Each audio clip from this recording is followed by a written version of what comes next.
2 నెలలు సుదీర్ఘంగా ఎండల్లో కష్టపడి పొద్దున సాయంత్రం తిరిగినటువంటి నాయకులు ఓవరాల్గా ఎలక్షన్ అయిపోగానే అమ్మయ్య మా పని అయిపోయిందిరా స్వామి, ఇంకెప్పుడో రిజల్ట్ వచ్చినప్పుడు చూసుకుందాంలే, వాళ్ళు గెలిస్తే వాళ్ళు సీఎం సీట్లో కూర్చుంటారు, మనం గెలిస్తే మనం సీఎం సీట్లో కూర్చుందాం, ఓవరాల్గా ఆ రోజు చూసుకుందాం, 4వ తేదీ వరకు టైం ఉంది కదా, ఈలోపు ఎంజాయ్ చేద్దామని చెప్పి ఫ్యామిలీలు వేసుకుని అటు పార్టీ అధినేతలు కావచ్చు, ఇటు కార్యకర్తలు కావచ్చు, అటు ఎమ్మెల్యేలు కావచ్చు, దాదాపుగా అందరూ వెకేషన్ ఎంజాయ్ చేస్తున్నారు. ఎన్నికల ఎగ్జామ్ రాసిన తర్వాత పిల్లలు గనక సెలవులు ఎంజాయ్ చేసినట్టు వీళ్ళు ఎలక్షన్ అనేటువంటి పరీక్షలు రాసి వీళ్ళు కూడా ఎంజాయ్ చేస్తున్నటువంటి పరిస్థితి. సో ఓ పక్క ఏపీ సీఎం తన ఫ్యామిలీతో లండన్ వెళ్తే ప్రతిపక్ష నేత చంద్రబాబు నాయుడు కూడా ఆయన ఫ్యామిలీతో అమెరికా వెళ్ళారు.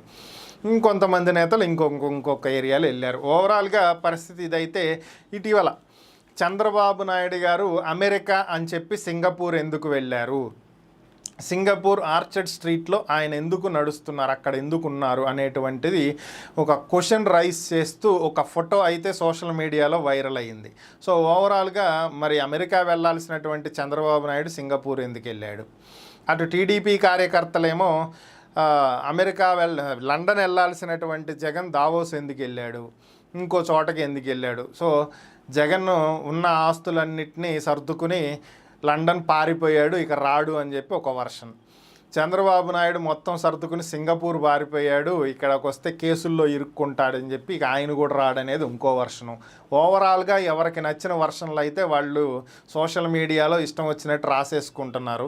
ఈ విషయాలన్నీ పక్కన పెడితే ఇక చంద్రబాబు నాయుడు అని చెప్తూ చూపిస్తున్నటువంటి ఒక ఫోటోని ఫ్యాక్ట్ చెక్ చేయగా దొరికినటువంటి అంశం ఏంటి అంటే అది ఒక ఫేక్ ఫోటో.